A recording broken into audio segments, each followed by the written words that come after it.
ডিভোর্সের 1 বছর পর প্রাক্তন স্বামীর একটা SMS এলো। তারপর আমার এলোমেলো হওয়া জীবনটা আরও এলোমেলো হয়ে গেল। তার ছোট্ট একটা SMS আমাকে এত আঘাত করবে ভাবতেও পারিনি। রাত 3টায় সে আমাকে SMS করলো, তোমাকে ছেড়ে আমি আমার জীবনের সব থেকে বড় ভুল করেছি, পারলে ক্ষমা করে দিও। তার 5 মিনিট পর আর একটা SMS এলো। তাতে লেখা ছিল, আয়েশা, আমি আমার আম্মার কথায় তোমাকে অনেক ভুল বুঝেছিলাম, তোমাকে ছেড়েছিলাম। এখন হাড়ে হাড়ে টের পাচ্ছি তোমার শূন্যতা।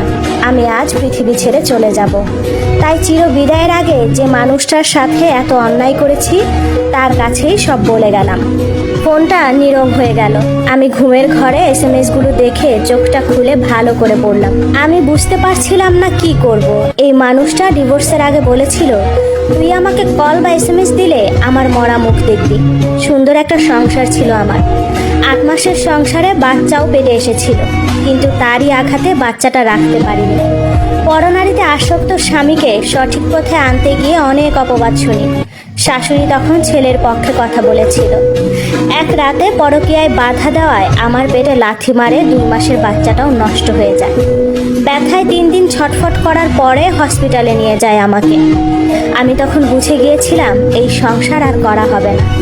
আমি চলে আসি বাপের বাড়ি। তারপরেও অনেকভাবে তাকে খুশি করে তার কাছে ফিরতে চাই, কিন্তু সে এত বেশি ওই নারীর সাথে মিশে গিয়েছিল যে সে আমাকে আর সহ্যই করতে পারতো না। অনেক কান্নাকাটি করেছি, কিন্তু কোনো লাভ হয়নি। তার মন পায়নি। পেলাম ডিভোর্স লেটার। তারপর সে ওই মেয়েকে বিয়ে করে।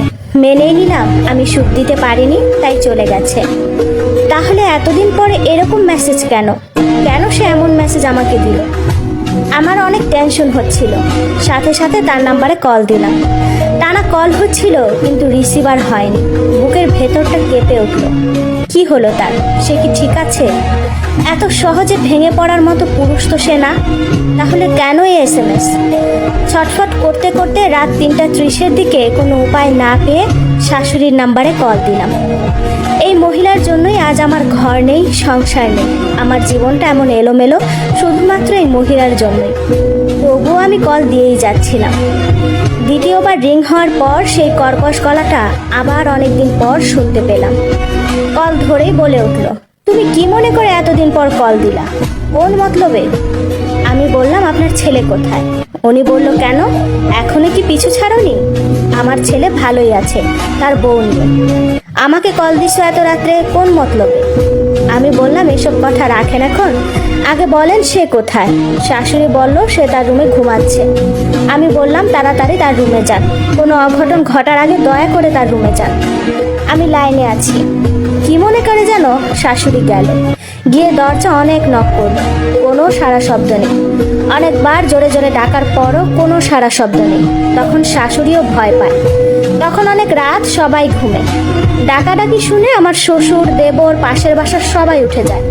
দরজা ভাঙার শব্দ শুনছিলাম। মজবুত দরজাটা ভাঙতে অনেক সময় লেগে যায়। তারপর দরজা খুলে একটা চিৎকার শুনি আমার শাশুড়ির, বাবারে, তুই এটা কি করলি রে বাবা? বুঝতে বাকি রইল না সে আর নেই। সকালে আলো ফোটার আগেই তার বাড়ি গেলাম। বাড়ি ভর্তি লোক, পুলিশও এসেছে।